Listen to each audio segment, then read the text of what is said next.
8 years ago, President-elect George Bush was preparing to rescue the economy by lowering taxes. Lower taxes, he would tell us, would strengthen the economy, boost spending, and spur job creations. 8 years later, in our fourth story tonight, the grim results of Bushonomics and the lingering question, one we will ask every night until the inauguration. What do we do now?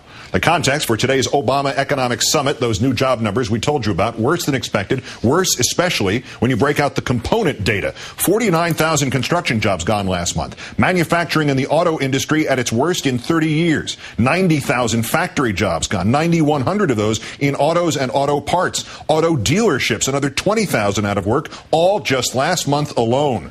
America now having lost 1.2 million jobs this year alone, and we now know that the number of underemployed part-time workers who can't find full-time jobs and those who've given up even looking is now at 17 million. The president-elect today looking for an economic point man, reportedly driving a split among Democrats who back New York Fed President Timothy Geithner as Treasury Secretary and those who favor the former Clinton Secretary, Larry Summers. We turn now to another name on that list of possibles, the New Jersey Governor, Jon Corzine, also the former CEO of Goldman Sachs. Governor Corzine, thanks for your time tonight. Good to be here.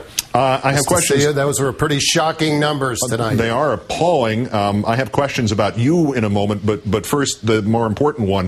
What can this president-elect do now or in January about a stimulus package, about job growth, about stopping this hemorrhage?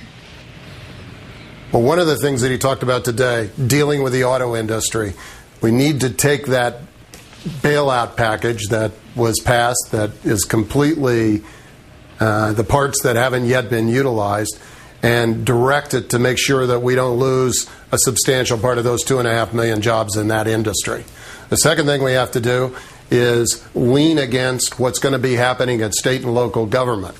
If we continue to stay in this economic slide that we're in, we're going to see major layoffs, furloughs, cutbacks by state and local governments across the country. They're going to join the parade of organizations that are laying people off and increasing the public sector unemployed. And so I think we need something to move against that in the short run.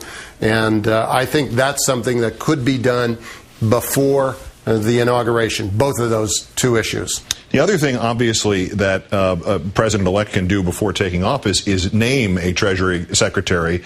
And in this case, we've all learned, those of us who are far from financial experts, have really gotten the message home that so much of the issue of the economy is in the head as much as in the wallet.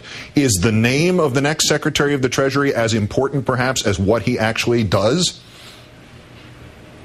Well, I think what he does is actually, at the end of the day, the most important thing.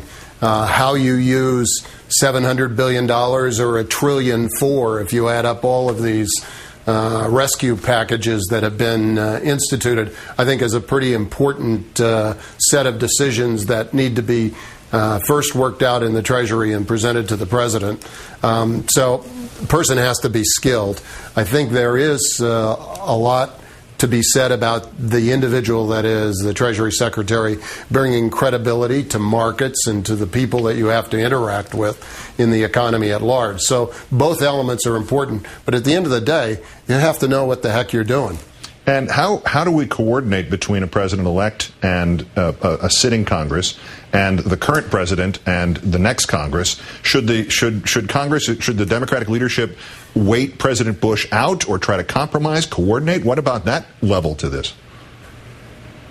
Well, the short answer is carefully. The long answer is that you have to make sure that there is only one president at a time, as President-elect Obama said today. But you need to be working behind the scenes, certainly with the Congress, to make sure that whatever stimulus package that is put together in the lame duck session actually meets the objectives that the president and his team would want to see implemented in an overall holistic package.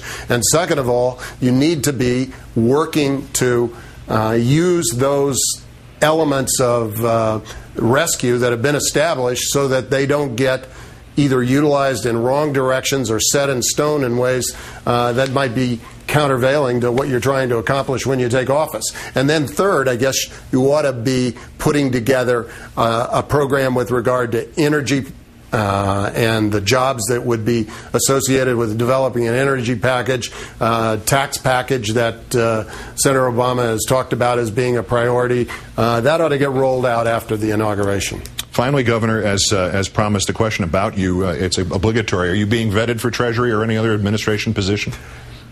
I think the two people that you showed at the top of your segment here are the people that are in the spotlight. I think they're doing the vetting on those individuals. Both of them are very capable. I think the country would be in good hands.